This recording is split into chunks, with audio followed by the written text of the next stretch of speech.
we are all here together, and thank you so much for joining us today. As we said, UNWRA building is behind us. My name is Virag. I am not Jewish, because while we are here, it's not a Jewish matter. It is not a Jewish issue. So here is my take on what's going on at the UNWRA. The head of UNWRA, Filippo Lazzarini, acknowledged that Palestinian textbooks contain, and I quote, problematic materials. There should be the end of my speech, right? Because in any other world, in a common sense would dictate that someone says this and the next day they stop teaching from these textbooks. Unfortunately, we don't live in a normal world. It didn't happen. This information that is known for us for ages actually came out only 3 months ago in mainstream media. And anyone with the right moral compass would assume that UNWRA did something after this discovery. Sadly, this is not the case. And correct me if I'm wrong, but the United Nations was created on the ashes of the horrors of the Holocaust and the Second World War. Its goal was to sustain peace and security. So here is a rhetorical question. How can we build peace while you are teaching hatred? UNWRA was created to help the Palestinian refugees, but this is not an ordinary agency. It is the only one in the world that helps one specific group of people. There is no UNWRA refugee agency. There is no UN group to help the Ukrainian refugees from the Crimea. Why doesn't the UN care about any other refugee groups? But there is more to this. UNWRA is the only agency where refugee status is inheritable. So what it means that the grandchildren of a refugee is still a refugee regardless of living the dream life, for example, in America. This is not solving the problem, but this is creating even more problems, and it redirects anger towards Israel and with that towards Jews. But UNWRA is also the only refugee agency that provides school books that glorify terrorism and normalizes Jew hatred. It somewhat breaks one's hope for a better future when we trust an organization to make our world more peaceful, only to find out that they are doing the opposite behind our backs. Imagine that right now 320,000 students are learning mathematics by counting dead Jews. One dead Jew plus one dead Jew equals 2 dead Jews. How is this acceptable in 2021? And what is the domino effect of such education? How are we supposed to have a better future if 6-7 years old kids are indoctrinated with hatred? How are we supposed to create a more peaceful future if children are taught that terrorism against Jews are something to strive for? And we are talking about the UN, the largest non-governmental organization out there, whose mission was to protect us, protect our children, and protect our future. How did we allow for so many years these institutions to do the complete opposite, and instead of protecting children, abusing them? At first, we can assume that it was a glitch in the system, but for that you need to be very, very naive already. But I feel that the head of UNWRA is actually making fun of me, making fun of you, and making fun of us when he admits that the textbooks are filled with Jew hatred and yet does absolutely nothing to address it. So should I assume that it's again money talks and bullshit walks? Should I assume that UNWRA, that employs 28,000 people, which is the largest number employed by an agency under the United Nations, is actually having some kind of incentive to create a humanitarian crisis? Because let's be honest, if there would be peace, 28,000 bureaucrats would end up without a job. But it gets worse, because the countries that fund UNWRA and most of the people on the street out there assume that our money is actually channeled into UNWRA to help people, to help bring peace. Instead, UNWRA traps the next generation in a cycle of hatred and violence. So seeing this is actually making me feel cheated as a person. It makes me feel that my hopes and my dreams are shattered, because I spend days after day to try to make the world a better place, and UNWRA is working against me, working against my dreams. So we demand action here because it is not a political matter, it is a human rights matter. This is not about Israel contra Palestinian cause. This is not a partisan issue. This is not even solely a Jewish issue. Whoever tells you otherwise actually is adding to the cycle of Jew hatred. To be clear, why we are here today is the human rights issue. This is about UNRWA abusing children who were born pure, but by the time they are teenagers, they are brainwashed with hatred. Becoming a suicide bomber or a terrorist is not what a child should ever aspire to become. UNRWA denies children a better future, robs them of their innocence and opportunity, and with that, UNRWA denies a world a better future. So I demand end Jew hatred at UNRWA. And thank you very much. End Jew hatred at UNRWA. End Jew hatred at UNRWA. Thank you, Virag. Thank you. Thank you very much for your insightful words.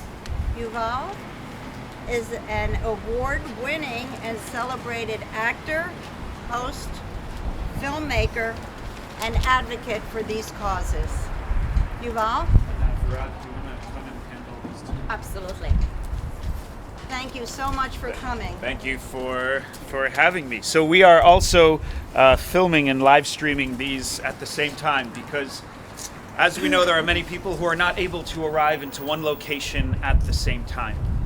Location matters, right? Where we are matters, and what we do in the place that we are matters. Right now we're standing across the street from UNRWA, where the staff of UNRWA are lying to European and US taxpayers, taking money to an organization whose name is the United Nations Relief and Works Agency.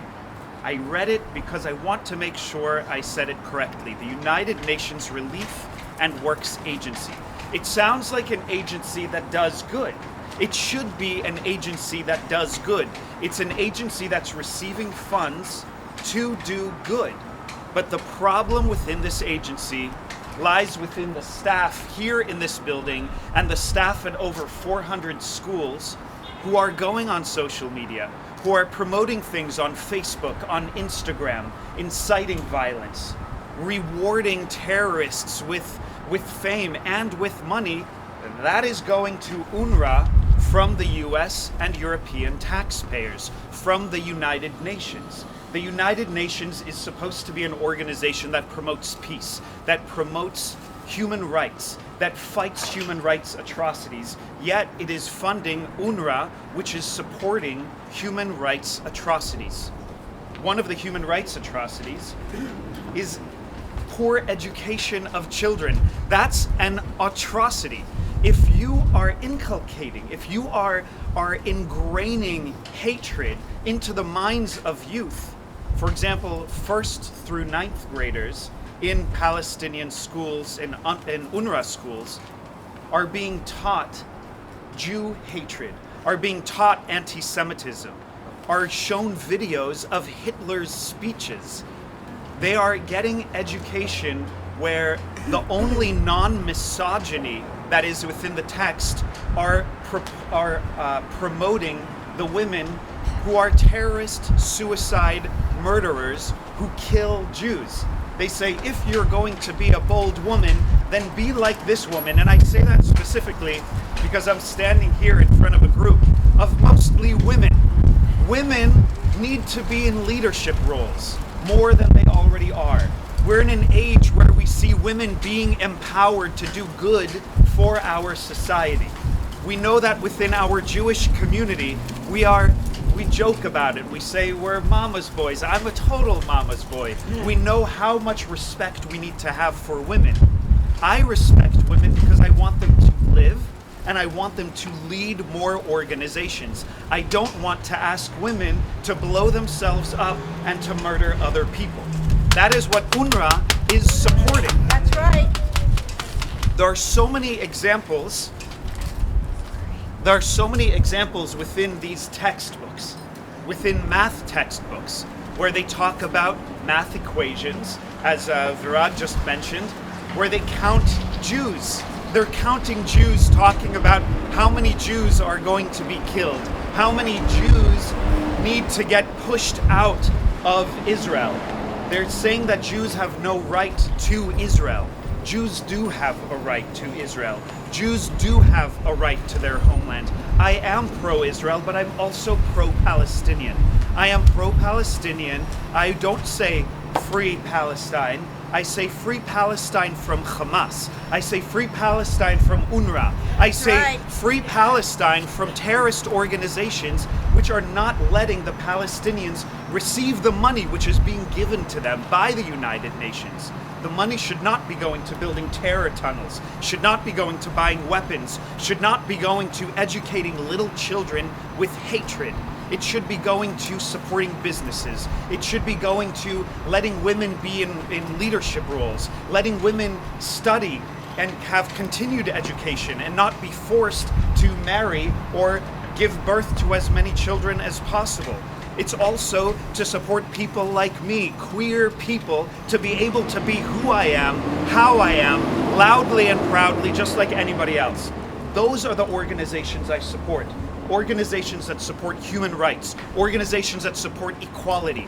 UNWRA does not do this. And with the name, the United Nations Relief and Works Agency, you think that that name would be doing good, but it's false. The organization is lying to us, it's lying to the UN, and it's lying to media outlets. So what do I say? Do your homework. Look at their Facebook channels. Look at their social media. It is so public in terms of what they're sharing, yet when they go in official capacity and ask for money, they're doing something else. It's not hard to see where these lies are coming from, because all you have to do is go on your device and look at their social media and you see the hate that they're spewing out.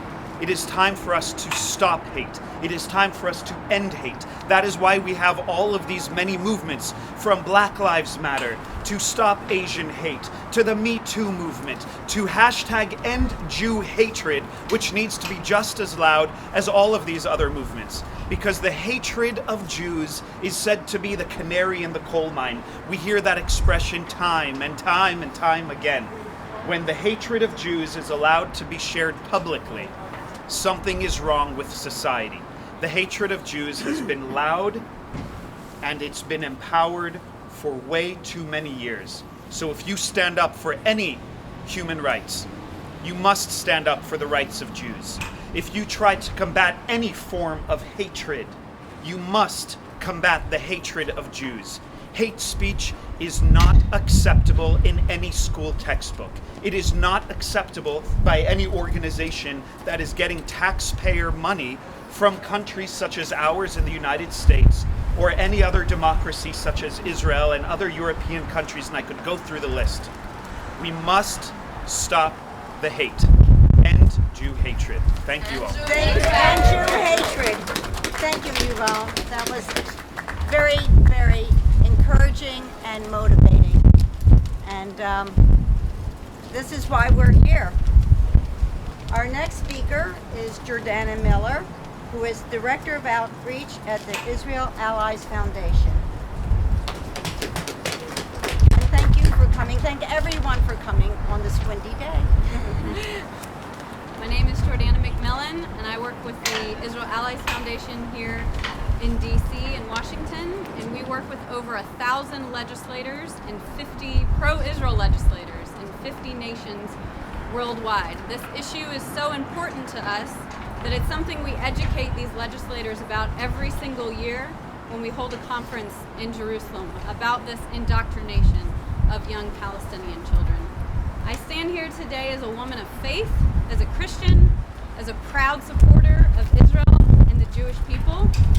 And as a woman, I cannot be silent when I hear about this issue. As a mother of young children and of life currently growing inside of me, we come here together today to demand of UNWRA, stop teaching hate. When you indoctrinate young Palestinian children to hate, when you fill them with dreams of one day killing their neighbors, the Jewish people, you are complicit, UNWRA, in future violence. When you purposely prey on the young, on the impressionable, you are stealing those children's childhood. When UNRWA textbooks demonize the Jewish people, they're destroying hope for future generations to live in peace. How do we expect these children to choose peace when their hearts are being filled with hate? We cannot stand by while UNRWA textbooks erase Israel off the map. We cannot stand by when the heroes in those textbooks praised are terrorists. As a woman, I can't be silent when the only heroine, the only woman praised in those textbooks was involved in a bus hijacking that killed 38 Israelis, including 13 children. As someone who works with legislators worldwide, we must hold our nations accountable for funding hatred. So we ask the U.S. government, hold UNRWA accountable in actions and not just in words. There's currently legislation in the Senate that's asking the government to look into the content in these textbooks. We want that legislation passed. Our dollars make an impact, and so we ask, are we investing in peace? Today we hope for a future of peace, but it must begin in childhood. So let's deal in reality. The state of Israel and the Jewish people are not going anywhere. The Jewish people are not occupiers in their ancient homeland. And despite what is being taught in UNRWA-run schools, today we declare never again. Today we demand stop teaching hate. Thank you, Jordanna.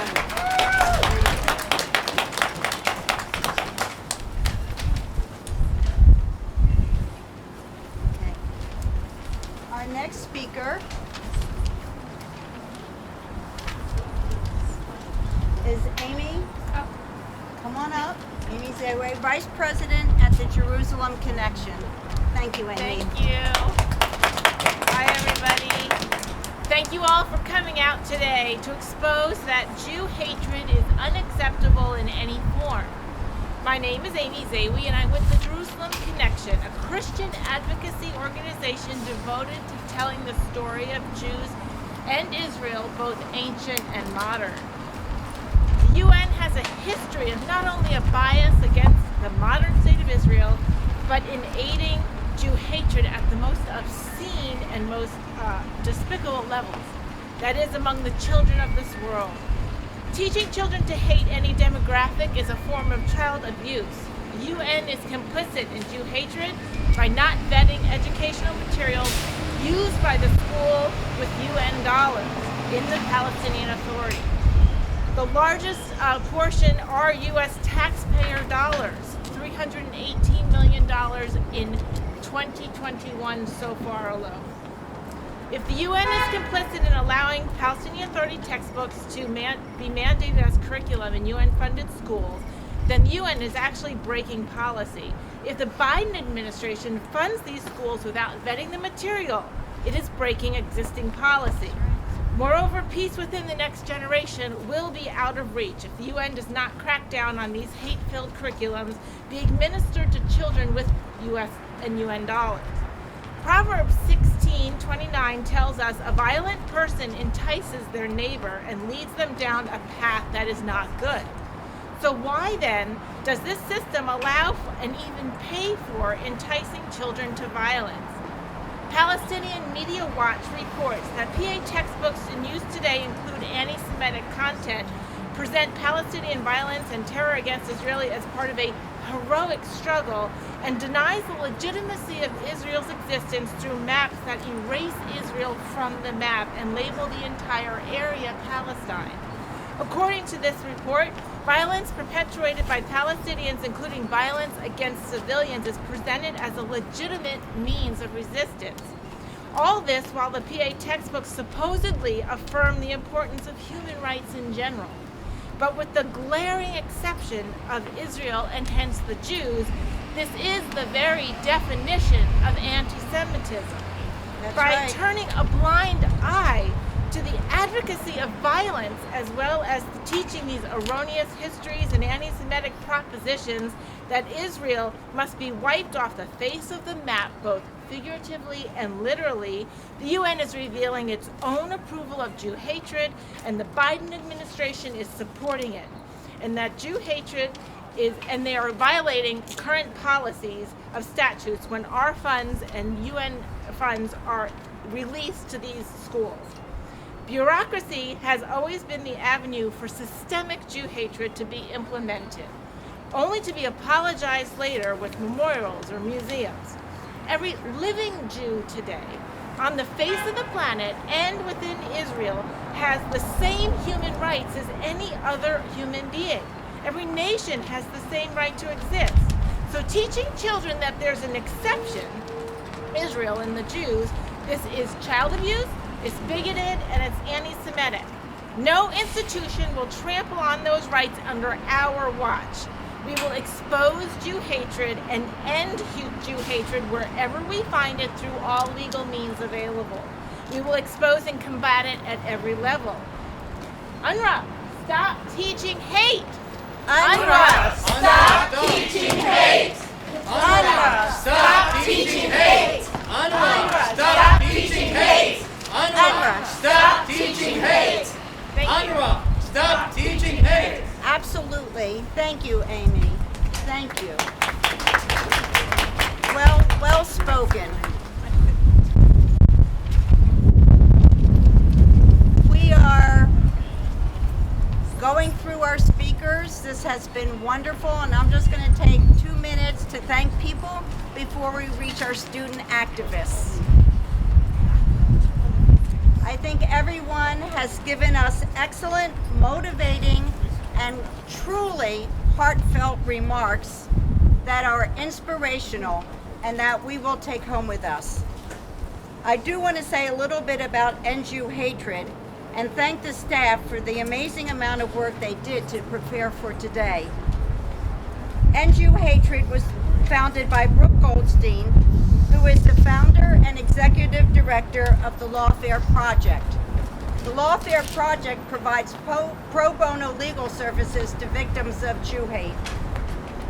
End Jew Hatred is a grassroots movement that not only responds to Jew hatred, but acts to prevent it through protest, social media, and education outreach. And in the old-fashioned way, writing letters. In fact, one of which has successfully led to a chapter member meeting with a UN official to discuss UNWRA, and that is Ellen Heyman, who is an avid and voracious letter writer, and she is meeting with a UN official now. The DC chapter of #EndJewHatred began in May 2021. We are only 6 months old, and technically we're not born yet, but here we are. We are here today with our partners in unison protesting UNRWA's incessant Jew hate. We have come together to speak with one voice, and it is loud and clear. Along with Brooke, Gerard, Valetti, Virag, and Elliot Freeland, these people have been involved with bringing us together, and I must offer a special thank you to Aaron Rosenberg, our chapter coordinator, who has taken the idea of this protest and turned it into today. So thank you, Virag. Thank you, #EndJewHatred movement. Thank you. You're welcome. And now we have our student speakers. We have some exciting words from Sabrina Sofer, who is a student at GW, and she will lead us further. Sabrina?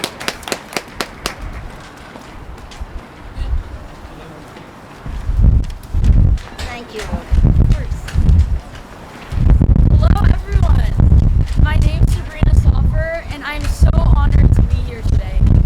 I'm a freshman undergraduate at George Washington University majoring in international politics and Judaic studies. I've long been passionate about the influence of education on our communities, the world, children, and the new generations. My identity is embedded in all corners of the world, from Iraq to Israel, Egypt to Russia, France to Mexico, and America. This diversity has molded me into the diverse, critical thinker I am today, primarily by studying our past roots to foster present and future progress. When conducting Holocaust research locally and abroad, I interviewed survivors who each told me tell people, your friends and your children, what they did to us, so it happened to me never happens again. I gathered that if it was not I who acted as this messenger to educate my community, who will once all our first testaments are no more?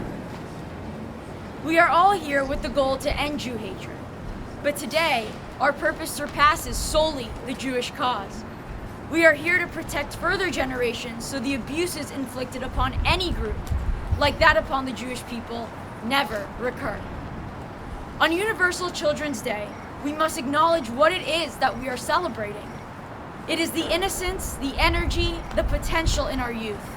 In essence, we are celebrating a Jewish tenet that I was raised on.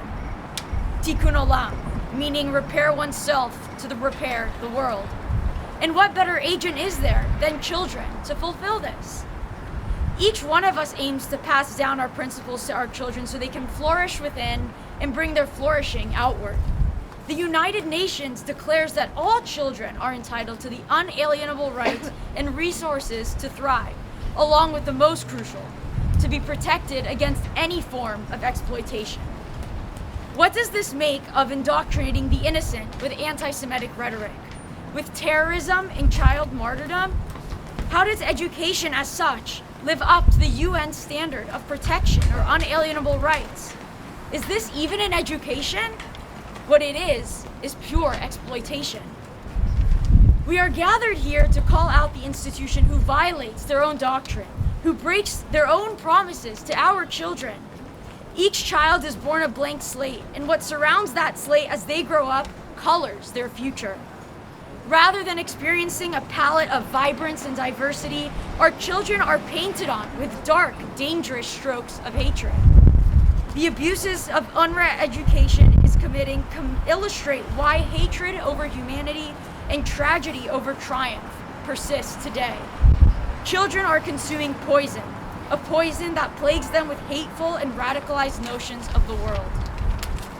Innocent children are being geared to view Jews, some of which are their neighbors, as the enemy, rooted in the condemnable 1975 UN resolution, Zionism is racism.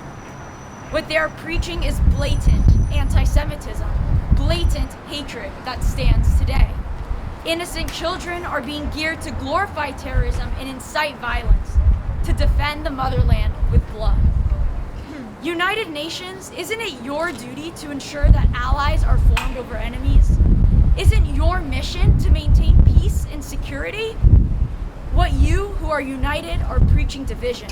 What you who form to prevent bloodshed are bolstering it. The tragedy of our children is that their innocence knows no better and holds no capacity for opposition. The power to oppose is given only through an empowering education that guarantees protection of the self, provides truth, and the platform to infuse tolerance. Don't they deserve the power to accept? The power to love? Today's obstacle is an opportunity to heal. Small lights of tolerance and love go a long way to empower our children to do the same. Honorable Holocaust survivor Elie Wiesel once said that once you bring life into this world, you must protect it. And we must protect it by changing the world. So UNWRA and the UN at large, what's the change you want to see? Is it one of enmity and bloodshed? Or is it one of tolerance, respect, and compassion for all? I'd like to see your response in swift and serious action for the sake of our children and the entire world. UNWRA, for the fountain of our youth, you must teach tolerance, you must teach truth. Thank you. Wonderful. Thank you. Thank you.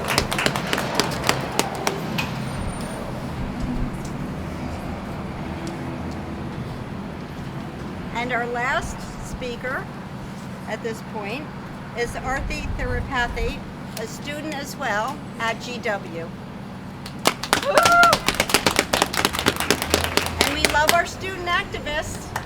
Hi everyone, I'm Arthi Thirupathy and I'm a sophomore at the George Washington's Elliott School of International Affairs.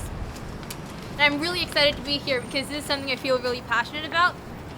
Education has the potential to be militarized and knowledge can be turned into a weapon. But the UNWRA forgets the potency of it in the midst of an arms race that they think defines war.